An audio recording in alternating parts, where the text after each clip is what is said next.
नमस्कार, fast and facts में आप सभी का स्वागत है। मैं हूं आपके साथ मैं मानसा मलिक और मेरे साथ हैं अदिति। शुरू करते हैं खबरें पूरी रिसर्च के साथ। इस वक्त की बड़ी खबर से शुरुआत करते हैं। मेरठ में रिटायर्ड कर्नल के घर हुई छापेमारी में डीआरआई ने नया खुलासा करते हुए बताया है कि कर्नल के घर से 2 लाख कारतूस और 100 से ज्यादा विदेशी हथियार जब्त किए गए हैं। पहले 50,000 कारतूस और 40 राइफल की खबर आई थी, लेकिन अब डीआरआई ने कहा है कि छापेमारी में 2 लाख कारतूस और 100 से ज्यादा विदेशी हथियार मिले हैं। और जानकारी के लिए इस वक्त हम रुक करेंगे, हमारे सहयोगी जितेंद्र शर्मा हमारे साथ जुड़े हुए हैं। जितेंद्र, ये इतना कैश और इतने ज्यादा हथियार ये कहां से आए, मकसद इसका क्या था, कोई जानकारी अभी तक? मानसा, ये एक इंटरनेशनल आर्म्स सप्लाइंग रैकेट है जो कि एक बड़े लार्ज स्केल पर काम कर रहा था और पिछले काफी समय से डीआरआई इस पर नजर रखी हुई थी। जो मेनली जो आर्म्स सप्लाई किए गए थे वो स्लोवेनियन जो नेशनल है वो इस आर्म्स को लेकर के आता था, भारत में आकर बेचा करता था। नॉर्मली ये जो वेपन्स हैं उसको भारत में इंपोर्ट करने के लिए एक्सपोर्ट या इंपोर्ट लाइसेंस की जरूरत होती है, लेकिन वेपन्स को आप भारत में नहीं लेकर के आ सकते। 3 लोगों को गिरफ्तार किया है, जिसमें एक स्लोवेनियन नेशनल भी है और इसके पास से 100 से ज्यादा विदेशी जो हथियार है वो और 2 लाख से ज्यादा कारतूस जो है वो बरामद किए गए हैं, जो कि भारत में इलीगल तरीके से बेचे जा रहे थे। क्योंकि भारत में हर कोई विदेशी हथियार चाहता है और उसको भारत में इंपोर्ट करने के लिए काफी लंबी प्रक्रिया होती है और जो कि काफी महंगी भी पड़ती है। उससे बचने के लिए एक ये इंटरनेशनल आर्म्स रैकेट था जो कि भारत में पिछले काफी समय से काम कर रहा था और डीआरआई के पास इसकी इंफॉर्मेशन थी। उसी के आधार पर ये गिरफ्तारी की गई है और जब ये रैकेट बस्ट किया गया तो उसी में पता लगा कि एक रिटायर्ड कर्नल जो कि मेरठ में रहता है उसका भी इस नेटवर्क से लिंक है। क्योंकि जब बाहर से ये हथियार भारत में आते थे, उसके बाद जो भारत में जो खरीदार है वो महंगे दाम पर इन हथियारों को खरीदा करते थे और इसके साथ ही साथ जो शिकारी हैं, जो शिकार करते हैं, वो भी इन हथियारों को काफी लिया करते थे और इन्हीं हथियारों के दम पे वो शिकार भी किया करते थे। जी, तो ये जितेंद्र, ये जो हथियार, विदेशी हथियार जो अवैध रूप से यहाँ पर लाए जा रहे थे, ये किसको सप्लाई किए जा रहे थे, कहाँ पर ये खपाए जा रहे थे? ये जो कनेक्शंस हैं, ये जो लिंक है, ये कुछ समझ में अभी तक आ पाया है और आने वाले वक्त में और गिरफ्तारियां हो सकती हैं? देखिए, आने वाले वक्त में काफी बड़े नाम इसके साथ जुड़ सकते हैं और हो सकता है कि आने वाले दिनों में बड़े नाम जो है उनकी भी गिरफ्तारी हो। लेकिन जो अभी तक एजेंसीज ने बताया, क्योंकि अभी भी ये ऑनगोइंग इन्वेस्टिगेशन है और ये बिल्कुल अभी शुरुआत नहीं हुई है, ये पिछले काफी समय से इन्वेस्टिगेशन चल रही थी और इसमें जो स्पोर्टिंग इवेंट है उसको लेकर के भी उसके नाम सामने आ रहे हैं और जो भारत के अंदर जो हथियार लेना चाहते हैं या जो पर्सनल वेपन यूज करते हैं, लाइसेंस वेपन यूज करते हैं, वो विदेशी हथियार के बड़े इच्छुक होते हैं। वो इस तरह के हथियारों को रखना चाहते हैं, काफी महंगी पिस्टल्स को रखना चाहते हैं, लेकिन बाहर से उनको इंपोर्ट करना काफी मुश्किल होता है। तो इलीगल वेपन्स को लेकर के जो सप्लायर्स होते हैं उनसे कांटेक्ट करके एक जो कस्टम की जो प्रक्रिया होती है उसके लूप होल्स को निकाल करके ये भारत में लेकर के आते हैं। इस अपडेट के लिए आपका बहुत बहुत धन्यवाद। मेरठ में रिटायर्ड कर्नल देवेंद्र कुमार के घर रेवेन्यू, इंटेलिजेंस, कस्टम और वन विभाग की टीम ने एक साथ छापा मारा। 16 घंटे से ज्यादा वक्त तक चली छापेमारी में हिरण के खाल और शिकार के लिए बैन पशुओं का 117 किलो मांस जब्त हुआ है। छापेमारी से पहले कर्नल का बेटा प्रशांत बिश्नोई फरार हो गया। प्रशांत नेशनल लेवल का शूटर बताया जा रहा है। मेरठ में डीआरआई की टीम द्वारा मारे गए छापे के बाद इस कोठी का रहस्य बरकरार है। हम इस समय मौजूद हैं उस रहस्यमय कोठी के बाहर, जहां से लगभग 15 घंटे तक छापेमारी के बाद काफी विवादास्पद जो है सामान की बरामदगी डीआरआई की टीम द्वारा की गई है। सूचना थी कि इलीगली इंपोर्टेड फायर आर्म्स है वहाँ, वो हमें यहाँ रिकवर भी हुए हैं। उसके डॉक्यूमेंट्स है, काफ़ी है, 15-16 राइफल्स हैं, 9 पिस्टल्स हैं, कुछ राइफल्स हैं, कार्ट्रिज हैं ढेर सारे, दैट वो डिटेल है। सींग है ब्लैकबक के, सांबर के और लियोपर्ड के भी स्किन मिले हैं। तो फॉर दैट वाइल्ड लाइफ आए हैं, ज्वाइंट सीजर बनी है, वाइल्ड लाइफ वाले अपना काम करेंगे इन्वेस्टिगेशन और हम भी अपना इन्वेस्टिगेशन। मेरठ में रिटायर्ड कर्नल के घर से 100 से ज्यादा राइफल और 2 लाख से ज्यादा कारतूस बरामद हुए हैं। 3 विभागों ने 16 घंटे की छापेमारी में 1 करोड़ कैश भी जब्त किया। कर्नल की कोठी में हिरण की सींग, तेंदुए की खाल, हिरण की खोपड़ी बरामद की गई है। यह सामान घर में एक प्लाईवुड का गोदाम बनाकर उसके अंदर रखा गया था। तो मेरठ में रिटायर्ड कर्नल से पूछताछ तो हुई है, लेकिन उन्हें गिरफ्तार नहीं किया गया है। पुलिस फरार बेटे की भी तलाश में जुटी है। सुकमा हमले के बाद केंद्र सरकार नक्सलियों के खिलाफ बड़ी कार्रवाई करने की तैयारी में है। राष्ट्रीय सुरक्षा सलाहकार अजित डोवल ने नक्सलियों से निपटने की कमान संभाल ली है। नक्सलियों के खिलाफ रणनीति तैयार करने के लिए अजित डोवल अगले कुछ दिनों में छत्तीसगढ़ और बस्तर के अधिकारियों से वीडियो कॉन्फ्रेंसिंग के जरिए चर्चा करेंगे। सूत्रों के मुताबिक बस्तर जिले में नक्सलियों के ठिकानों को तबाह करने के लिए हेलीकॉप्टर की मदद से पैराट्रूपर्स को उतारा जा सकता है। इस बीच सीआरपीएफ ने 2 हफ्तों के लिए सड़क निर्माण की सुरक्षा में तैनात जवानों को हटा लिया है। माना जा रहा है कि नक्सलियों के खिलाफ अभियान तेज करने में ज्यादा जवानों की जरूरत पड़ेगी, जिसको देखते हुए फिलहाल सड़क का काम रोक दिया गया है। मुझे लगता है ये एक नई रणनीति जो सरकार जो जिस तरीके से नई रणनीति पे काम कर रही है उसका एक भाग ये हो सकता है कि रोड ओपनिंग भी एक प्रकार से वो एंटी नक्सल ऑपरेशन का ही भाग है और वो अभी रोका गया होगा क्योंकि इस रणनीति में वो उनको किसी तरीके से और उसका उपयोग करने की सरकार सोच रही होगी। शनिवार को केंद्रीय गृह मंत्रालय में नक्सल मामलों के सलाहकार के विजय कुमार ने भी सुकमा में सीआरपीएफ, राज्य पुलिस और डीआरजी समेत सुरक्षा बलों की साझा बैठक ली। 8 मई को गृह मंत्रालय ने नक्सल प्रभावित 10 राज्यों के मुख्यमंत्रियों और अधिकारियों की बैठक बुलाई है। पिछले दिनों एनएसए अजित डोवल, केंद्रीय गृह सचिव राजीव महर्षि और दूसरे सुरक्षा अधिकारियों ने नक्सलियों के खिलाफ रणनीति पर चर्चा की। सुकमा नक्सली हमले के बाद केंद्र सरकार ने पिछले 2 महीने के खाली चल रहे सीआरपीएफ के डीजी पद पर राजीव राय भटनागर की नियुक्ति की है। केंद्र सरकार ने नक्सलियों के मूवमेंट पर नजर बनाने के लिए आधुनिक रडार खरीदने की भी योजना बनाई है।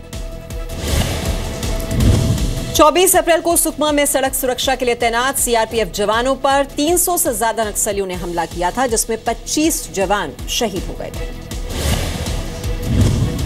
प्रधानमंत्री नरेंद्र मोदी ने आज रेडियो पर 31वीं बार मन की बात कार्यक्रम किया। वीआईपी कल्चर को लेकर लोगों के गुस्से का भी जिक्र किया। पीएम मोदी ने कहा कि सरकार ने लाल बत्ती हटाने का फैसला किया है। अब इसे गाड़ी से ही नहीं बल्कि मन से भी हटाए जाने की जरूरत है।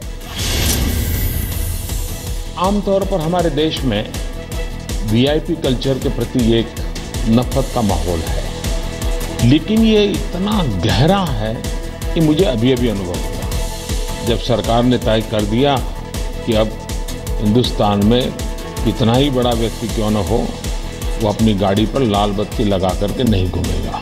वो एक प्रकार से वीआईपी कल्चर का सिंबल बन गया था। अभी तो लाल बत्ती गई है, इसके लिए तो ये तो दावा नहीं कर पाएगा कि दिमाग में जो लाल बत्ती घुस गई है वो निकल गई होगी। पीएम मोदी ने साफ किया कि न्यू इंडिया में वीआईपी की जगह ईपीआई यानी एवरी पर्सन इज इम्पोर्टेंट पर जोर दिया जाएगा। न्यू इंडिया का हमारा कंसेप्ट यही है कि देश में वीआईपी की जगह पर ईपीआई का महत्व बढ़े, और जब मैं वीआईपी के स्थान पर ईपीआई कह रहा हूं तो मेरा भाव स्पष्ट है, एवरी पर्सन इज इम्पोर्टेंट। हर व्यक्ति का महत्व है, हर व्यक्ति का महात्मा है। 19 अप्रैल को मोदी सरकार ने कैबिनेट की बैठक में लाल बत्ती कल्चर खत्म करने के फैसले को मंजूरी दी थी। मोदी सरकार के फैसले के मुताबिक 1 मई यानी कल से देश में संवैधानिक पदों पर बैठा कोई भी व्यक्ति अपनी गाड़ी में लाल बत्ती नहीं लगा पाएगा। राष्ट्रपति, प्रधानमंत्री और सुप्रीम कोर्ट के मुख्य न्यायाधीश भी अपनी गाड़ी में लाल बत्ती नहीं लगाएंगे। फैसले को लागू करने के लिए केंद्र सरकार ने मोटर व्हीकल एक्ट में बदलाव किया है। अब राज्य सरकार के पास भी किसी व्यक्ति को लाल बत्ती देने का विशेषाधिकार नहीं होगा। सिर्फ इमरजेंसी सेवाओं यानी एम्बुलेंस, पुलिस और फायर ब्रिगेड की गाड़ियों में नीली बत्ती लगाने की इजाजत होगी। मोदी सरकार की पहल पर यूपी की योगी सरकार 21 अप्रैल से ही लाल बत्ती हटाने का फैसला लागू कर चुकी है। पीएम मोदी ने मन की बात कार्यक्रम में गर्मी की छुट्टियों के लिए युवाओं को सुझाव भी दिए और पक्षियों के लिए पानी रखने की भी अपील की। पीएम मोदी ने कुछ नया सीखने के लिए युवाओं को ज्यादा से ज्यादा यात्रा करने का सुझाव दिया।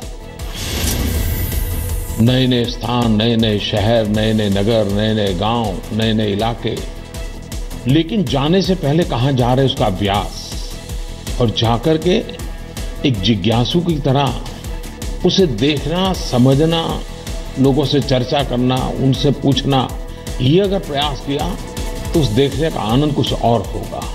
आप जरूर कोशिश कीजिए और तय कीजिए, ट्रैवलिंग ज्यादा न करें। एक स्थान पर जाकर के 3 दिन 4 दिन लगाइए, फिर दूसरे स्थान पर जाइए, वहां 3-4 दिन लगाइए। इससे आपको बहुत कुछ सीखने को मिलेगा। पीएम ने युवाओं से नई जगहों पर कुछ नया सीखने की फोटो शेयर करने को भी कहा। मैं चाहूँगा, और ये भी सही है कि आप जब जा रहे हैं तो मुझे तस्वीर भी शेयर कीजिए, क्या नया देखा, कहाँ गए थे। आप #IncredibleIndia इसका उपयोग करके अपने इन अनुभवों को शेयर कीजिए। पीएम ने गर्मी के मौसम में पक्षियों की प्यास बुझाने के लिए छत पर उनके लिए पानी रखने की भी बात कही। उन्होंने कहा कि बालकनी में, छत पे पानी रखना चाहिए। और मैंने देखा है कि परिवार के छोटे छोटे बालक इस बात को बखूबी करते हैं। एक बार उनको ध्यान में आ जाए कि पानी क्यों भरना चाहिए, तो वो दिन में 10 बार देखने जाते हैं कि जो बर्तन रखा है उसमें पानी है कि नहीं। पीएम मोदी ने गर्मियों की छुट्टियों में पैसे कमाने के लिए युवाओं को भीम ऐप से लोगों को जोड़ने का सुझाव दिया। पीएम ने युवाओं से स्किल बढ़ाने के लिए छुट्टियों के दौरान नई भाषाएं सीखने की भी नसीहत दी। पीएम मोदी ने 5 मई को दक्षिण एशिया सैटेलाइट लॉन्च करने का भी जिक्र किया और इसे दक्षिण एशियाई देशों के विकास के लिए अहम कदम बताया। पिछली बार मन की बात कार्यक्रम में पीएम मोदी ने न्यू इंडिया का जिक्र किया था। इससे पहले पीएम इकोनॉमी, नशाखोरी, भ्रष्टाचार और किसानों की समस्याओं जैसे अहम मुद्दों का भी जिक्र कर चुके हैं।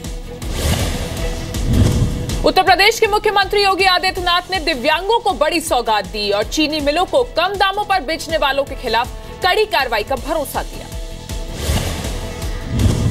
सीएम योगी के पूर्वांचल दौरे का आज दूसरा दिन है। आज सीएम योगी ने देवरिया में दिव्यांगों के कार्यक्रम में हिस्सा लिया और दिव्यांगों की पेंशन बढ़ाने की घोषणा की। सीएम योगी ने राज्य में बंद पड़ी चीनी मिलों की रिपोर्ट तलब की है और चीनी उद्योग पर नई नीति बनाने की भी बात कही।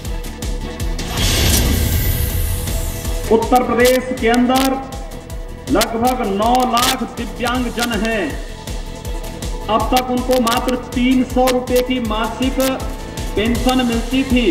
उत्तर प्रदेश सरकार इस मासिक पेंशन की राशि को बढ़ाकर के 500 रुपए करने जा रही है। यहाँ की चीनी मिलों को कैसे हम प्रारंभ कर सकें, इस पर हम लोगों ने एक हाई पावर कमेटी तैयार की है और वो कमेटी शीघ्र ही अपनी रिपोर्ट देने जा रही है।